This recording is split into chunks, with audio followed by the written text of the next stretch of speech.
तो हर जिले में यूपी के 75 जिले हाई अलर्ट पर थे। आज जुमे पर उत्तर प्रदेश में कड़ी सुरक्षा और निगरानी थी। मुजफ्फरनगर में जुमे की नमाज को लेकर पुलिस ने फ्लैग मार्च किया। जिले के संवेदनशील और अति संवेदनशील इलाका से होते हुए फ्लैग मार्च निकला। औरैया में जुमे की नमाज पर प्रशासन ने सुरक्षा के सख्त इंतजाम किए थे। शहर के संवेदनशील इलाकों में भारी पुलिस बल तैनात किया गया। अमरोहा में शुक्रवार को जुमे की नमाज शांतिपूर्वक संपन्न कराने के लिए सुरक्षा के पुख्ता प्रबंध किए गए थे। सुबह से ही सभी थाना प्रभारी क्षेत्र में गश्त कर रहे थे। दोपहर 12 बजे से मस्जिदों में नमाज अदा की गई। वाराणसी में जुमे की नमाज को लेकर पुलिस अलर्ट पर रही। काशी में cantt railway station bus stand पर एटीएस कमांडो ने मॉक ड्रिल किया। डीसीपी ने संवेदनशील इलाकों में सुरक्षा व्यवस्था का जायजा लिया। वहीं कानपुर में भी जुमे की नमाज को लेकर पुलिस अलर्ट मोड पर रही। पुलिस ने यहां भी अति संवेदनशील इलाकों में फ्लैग मार्च किया। फिरोजाबाद में जुमे की नमाज से पहले पुलिस बलों को सड़क पर उतारा गया। पुलिस ने पैदल कई इलाकों में गश्त किया। ड्रोन कैमरों से अराजक तत्वों पर नजर रखी गई। तो हापुड़ में जुमे की नमाज पर पुलिस की टीम हाई अलर्ट पर रही। जुमे की नमाज से पहले चप्पे चप्पे पर पुलिस बल को तैनात किया गया। मस्जिदों के आसपास पुलिस कर्मियों की ड्यूटी लगाई गई थी। यह थी यूपी में तैयारी। सुनिए जरा क्या कुछ कह रहे हैं एसपी सिटी।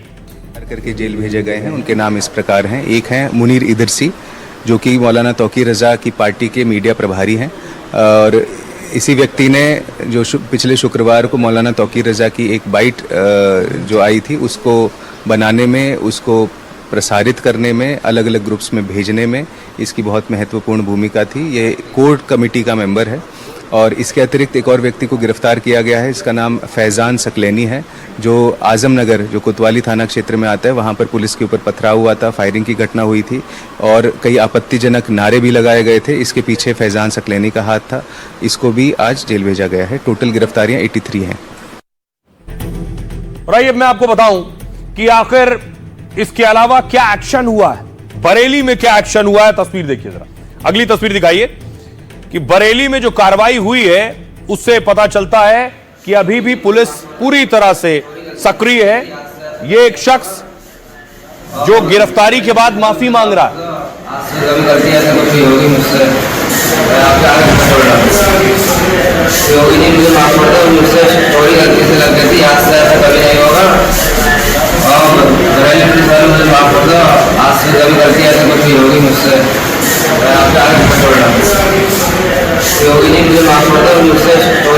अगली तस्वीर, दूसरी तस्वीर आपको दिखाऊं कि ये तौकीर के करीबी हैं जिनकी दोनों की गिरफ्तारी हुई है। बताया जाता है तौकीर का सोशल मीडिया हैंडल करते थे। तौकीर के कम्युनिकेशन हेड हैं।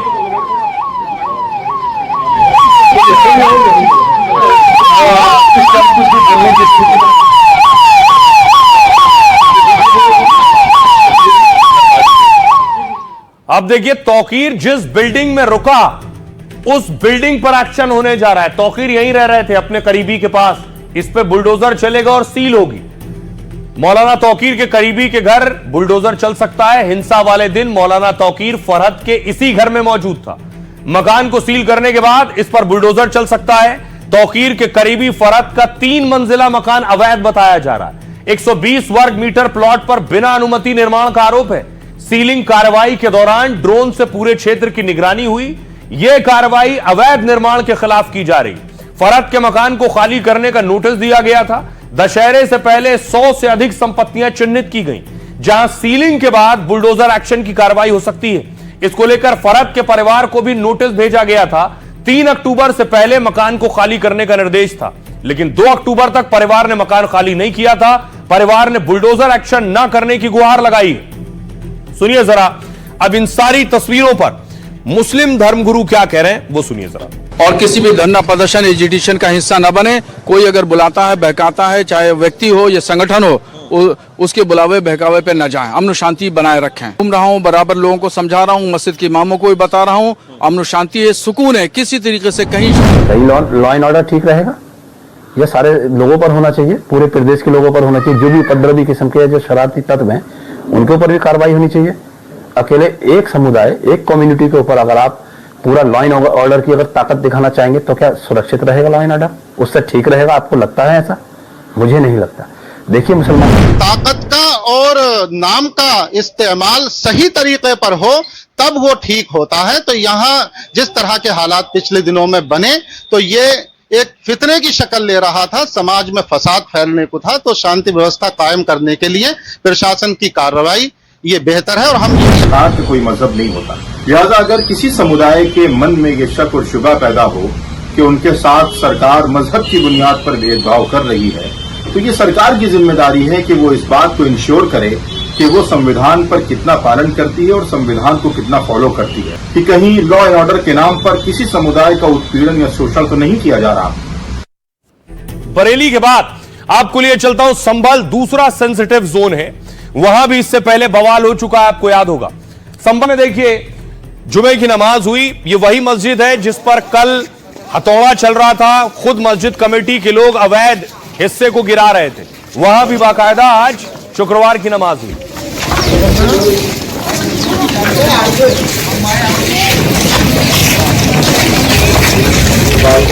और नमाज के बाद जो लोग नमाज पढ़ रहे थे, उसके बाद जो अवैध हिस्सा है उस पर हथौड़ा चलना शुरू हुआ।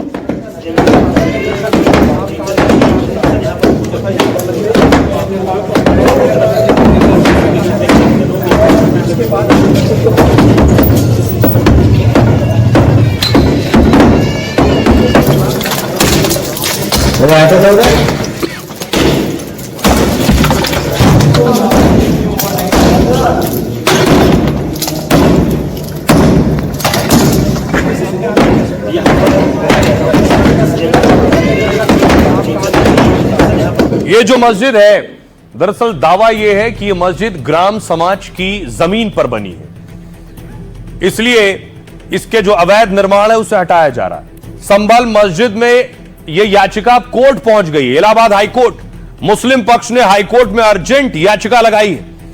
याचिका में मैरिज हॉल को ध्वस्त करने का भी जिक्र है। ध्वस्तीकरण के लिए 2 अक्टूबर गांधी जयंती दशहरे का दिन चुना गया। कार्रवाई के दौरान भीड़ की वजह से कोई बड़ा हादसा हो सकता था। याचिका में ध्वस्तीकरण आदेश पर रोक लगाने की मांग की गई। छुट्टी के दिन के बावजूद कोर्ट में बेंच बैठी सुनवाई हुई। जस्टिस दिनेश पाठक की एकल बेंच ने करीब 1.25 घंटे तक सुनवाई की। कोर्ट ने याचिकाकर्ता को तत्काल कोई अंतरिम राहत नहीं दी। आरोप है कि मैरिज हॉल अवैध रूप से तालाब की जमीन पर बना था। 2 अक्टूबर को 4 बुलडोजरों की मदद से 4 घंटे में जमींदोज किया गया और मस्जिद के कुछ हिस्से के सरकारी जमीन पर बने होने का आरोप है। प्रशासन की तरफ से अवैध निर्माण के लिए नोटिस दिया गया और इसके लिए मस्जिद कमेटी को 4 दिन की मोहलत दी गई। मोहलत खत्म होने से पहले ही मस्जिद कमेटी ने अवैध हिस्से को तोड़ दिया। खुद हथौड़ा चलाकर मस्जिद की दीवार गिराना शुरू की। कल भी हाईकोर्ट में इस मामले में सुनवाई होनी है। कोर्ट ने मस्जिद पक्ष से जमीन के कागजात दाखिल करने को कहा है। याचिका में राज्य सरकार, डीएम, एसपी को पक्षकार बनाया गया है। आइए आपको सुनवाता हूं, सुनिए जरा। संभल में जो मस्जिद में नमाज पढ़ने आए थे या जो उससे जुड़े लोग हैं वो क्या कह रहे हैं। जमीन के ऊपर एक विवाद है जी। विवाद के ऊपर हमने प्रशासन ने कार्रवाई करी है। कार्रवाई के होते हुए 4-10 दिन का समय लिया हमने। उसके अनुसार हमने हाथ से उतारने की वो करी है। प्रशासन मान गया हमारी बात को, हम हाथ से उतार रहे हैं। हाँ, पूरा दिन ही तोड़ रहे हैं। कल भी तोड़ी थी, आज भी तोड़ी। मस्जिद सरकार तोड़वाई है साहब। कोई ग्राम साहब समाज पे बताइए, ग्राम समाज पे सरकार का आर्डर है, तोड़ रहे हैं। सरकार चाहे तोड़वाई, सरकार चाहे न तोड़वाई। कल तोड़ी गई थी जी, तोड़े, अब भी तोड़े, अभी काम चालू है। मामला यही था कि अभी देखो काम शुरू हो गया है और प्रशासन की तरफ से हमें जो 4 दिन का ऑर्डर मिला था, 4 दिन का वक्त मिला था इसको तोड़ने का, तो हमने उसका काम कल भी शुरू कर दिया था और आज भी शुरू हो चुका है काम। अब सवाल यह है कि संभल हो, बरेली हो, यहां हंगामा हुआ। बरेली में आई लव मोहम्मद पर हंगामा हुआ, लेकिन मोहम्मद के नाम पर लोगों को ऐसा भड़काया गया कि लोग अब वीडियो बनाकर भड़काऊ बयान दे रहे हैं। सुनिए जरा। अस्सलाम वालेकुम मेरी कौम के नौजवानों, मेरे भाइयों, मेरे शेरों, आई लव यू मोहम्मद सल्लल्लाहु अलैहि वसल्लम। इसके ऊपर गर्दन काट भी सके और कटवा भी सके हम भाई अपने। इसके ऊपर गर्दन काट भी सके और कटवा भी सके हम भाई अपने, ठीक है। और एड्रेस की कोई जरूरत नहीं है। जिला मुजफ्फरनगर, कस्बा बुढ़ाना, लुसाना रोड, सभी पट्टी टावर के पास, टाटा चौक। भाई भाई मिलूंगा जिसको आना। अस्सलाम वालेकुम मेरी कौम के नौजवानों, मेरे भाइयों, मेरे शेरों, आई लव यू मोहम्मद सल्लल्लाहु अलैहि वसल्लम। इसके ऊपर गर्दन काट भी सके और कटवा भी सके हम भाई अपने, इसके ऊपर गर्दन काट भी सके और कटवा भी सके हम भाई अपने, ठीक है। और एड्रेस की कोई जरूरत नहीं है, जिला मुजफ्फरनगर, कस्बा बुढ़ाना, रुसाना रोड, सिद्दीपुर पट्टी टावर के पास टाटा चौक, वहीं पे मिलूंगा जिस। अब ये जो बयान आप सुन रहे हैं, इस तरह के बयान देने वाले, वीडियो बनाने वाले लोग जानबूझकर माहौल को खराब करने की कोशिश कर रहे हैं। देखिए सियासतदान क्या कर रहे हैं इस बीच। असदुद्दीन ओवैसी कह रहे हैं आई लव मोहम्मद कहने पर आपत्ति, लेकिन आई लव मोदी से इनको खुशी होती है। हमारी मस्जिदें छीनी जा रही हैं। केशव प्रसाद मौर्य कह रहे हैं जनता चुनाव में हर सवाल का जवाब देगी, केवल अवैध निर्माण पर ही कार्रवाई होती है और समझदार लोग खुद पहले से व्यवस्था कर लेते हैं। चंद्रशेखर रावण कह रहे हैं सरकार ने मुझे बरेली जाने से रोक दिया, ये लोकतंत्र के खिलाफ है। बरेली की घटना की निष्पक्ष जांच होनी चाहिए, दोषियों को कानून के तहत सजा मिलनी चाहिए। दिग्विजय सिंह कह रहे हैं अगर कोई आई लव मोहम्मद कहता है या कोई आई लव राम जी और I love Mahadev, I love Krishna भगवान, आई लव गांधी जी कहता है तो इसमें किसी को दिक्कत क्यों है? इसमें मुकदमा दर्ज करने की क्या जरूरत है? बरेलवी कह रहे हैं कुछ मस्जिदों के इमाम राजनीति का हिस्सा बन जाते हैं, ऐसे लोगों से किसी तरह का वास्ता ना रखें। सुफियान निजामी कह रहे हैं जुमे की नमाज को लेकर मौलाना ने भी अपील की थी, बगैर परमिशन किसी विरोध प्रदर्शन में शामिल ना होने को कहा है, शांतिपूर्ण तरीके से जुमे की नमाज अदा करने की अपील की गई है। आइए आपको सुनवाता हूं, अब सुनिए जरा सियासतदान क्या कह रहे हैं। पता नहीं इनके नाम भी मुंह से नहीं आते, मुंह खराब हो जाता है ऐसे लोगों का नाम वो भोग रहा था तो योगी जी ने बोला रहे हैं सुंदर वालों।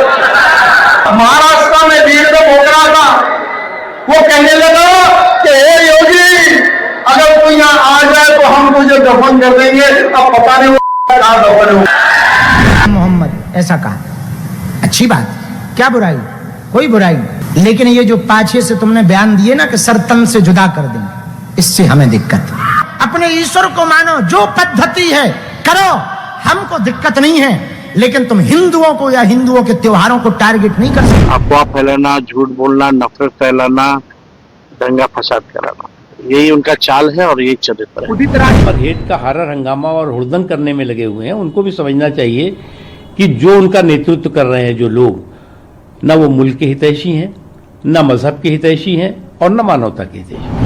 आपका धर्म आपके साथ, नास्तिक जो लोग हैं उनका धर्म उनके साथ। इस आधार पे अगर कार्रवाइयां होंगी तो लोगों में असंतोष पैदा होगा और ये सरकार चाहती है कि असंतोष बना रहे। असंतोष रहेगा तो रोटी, कपड़ा, मकान, रोजगार, महंगाई के मुद्दों पे चर्चा नहीं होगी। व्यक्ति को अपने धर्म के अनुसार अपने इष्ट की आराधना, पूजा करने की पूरी छूट भारत में है और उसमें कहीं किसी की तरफ से कोई बाधा नहीं है और अराजकता नहीं बर्दाश्त की जाएगी। ये संदेश माननीय मुख्यमंत्री जी ने स्पष्ट तौर पर दे दिया है। ऐसा कदम न उठाया जाए जिससे जो हमारी गंगा जमुनी संस्कृति है उस पर असर पड़े, कुठाराघात हो। अब देखिए जरा योगी ने ऐसा क्या किया कि यूपी का हिट फॉर्मूला बाकी राज्यों में भी लागू हो रहा है। यूपी में कैसे एक भी दंगा नहीं हुआ, कैसे योगी इसे कंट्रोल करते हैं, उसका क्या सूत्र है। अपराधियों के खिलाफ योगी की जीरो टॉलरेंस की नीति है। लगभग हर दिन यूपी में कहीं ना कहीं एनकाउंटर होता है, एक एक दंगाई का हिसाब किया जाता है। सीसीटीवी फुटेज के आधार पर आरोपियों की तलाश होती है, आरोपी की तस्वीर शहर के चौक चौराहे पर लगा दी जाती है। इसके बाद पुलिस ने आरोपियों को गिरफ्तार किया, दंगाइयों के घरों पर बुलडोजर एक्शन हुआ। कहीं पर मामला सामने आता है, योगी खुद एक्शन में आते हैं, बड़े अधिकारियों को फौरन कहते हैं वहां जाइए और सख्त चेतावनी देते हैं। उपद्रवियों के खिलाफ तत्काल प्राथमिकी दर्ज करने के निर्देश देते हैं और हिंसा के मास्टरमाइंड की पहचान कर उसकी संपत्ति सीज होती है। सील होगी संपत्ति या फिर उस पर बुलडोजर चलेगा। बीजेपी अक्सर यूपी के लॉ एंड ऑर्डर की मिसाल देती है और दूसरे राज्यों में भी तेजी से योगी मॉडल अपनाया जा रहा है। अब देखिए जरा उत्तर प्रदेश के लोग भी ये तस्वीरें देख रहे हैं, यूपी के लोग क्या कह रहे हैं। योगी का ये जो कानून व्यवस्था लॉ एंड ऑर्डर का फॉर्मूला है, ये हिट है या फ्लॉप, सुनिए। सबसे बढ़िया बात है हमारी बहन बेटियां जो निकलती हैं बाहर, पहले डर के निकलती थी, छेड़खानी होती थी, अब वो व्यवस्था बदल गई है क्योंकि पुलिस के, योगी जी का डर है, पुलिस मुस्तैद है, पुलिस का बहुत ज्यादा डर है लोगों के दिमाग में। कानून व्यवस्था अच्छी है, गुंडागर्दी खत्म हो गई है, अच्छी है। पहले बहू बेटियों को निकलने में परेशानी होती थी, अब ऐसा नहीं है। कुछ परसेंट हैं अभी भी, लेकिन बाबा का बुलडोजर जब चलता है तो उसके डर से जरूर आपराधिक ग्राफ में कमी आएगी। कुछ लोग दंगाई होते हैं जिनके अकॉर्डिंग आकर के जो बेचारे निर्दोष होते हैं वो भी बुलडोजर के चक्कर में आ जाते हैं। मैं ये कह रहा हूँ योगी जी जो कर रहे हैं वो सही है, लेकिन हमारे जो उलमाए किराम है ना वो भी इन्होंने बागी कंट्रोल करा हुआ है, लोगों को समझाया चाहिए, समझाया है कि हज़रत सल्लल्लाहु का जो फरमान था उसके ऊपर अमल करो। खामोआ के फिसाद करना कोई अच्छी बात थोड़ी है। ये काम जुम्मे की नमाज भी बहुत शांति से अदा हो गई और कोई पंगा किसी भी प्रकार का नहीं हुआ। साथ ही साथ योगी जी की जो गाय और स्त्री को सुरक्षा देने की परंपरा चली है वो गजब है। अब बहुत बढ़िया है, अब सुकून है, कोई दिक्कत नहीं है। सबके इलाज कर देगा भाई इलाज तो प्रशासन जाने, हमें मालूम नहीं, लेकिन हमें सुकून है। जी जब से मोदी जी आए हैं, योगी जी आए हैं उत्तर प्रदेश में, कानून व्यवस्था तो बिल्कुल ठीक चल रही है। व्यवस्था भी अच्छी रही और शांतिपूर्वक हमारी नमाज अदा हुई। और मैं आपको जैसे योगी जी हैं जो उपद्रवी हैं, जो आतताई हैं, जो देश के ताने बाने को तोड़ना चाहते हैं, उत्तर प्रदेश को बदनाम करना चाहते हैं, उनके ऊपर बुलडोजर चलाया जाए और चलाया जाना चाहिए। तो बहरहाल योगी जी ने ये संभाला है तो अच्छी बात है, लेकिन होना ये चाहिए कि इस मुल्क के अंदर हर शख्स रहता है तो हर शख्स के हुकूक और उनके राइट्स का विशेष ख्याल किया जाए।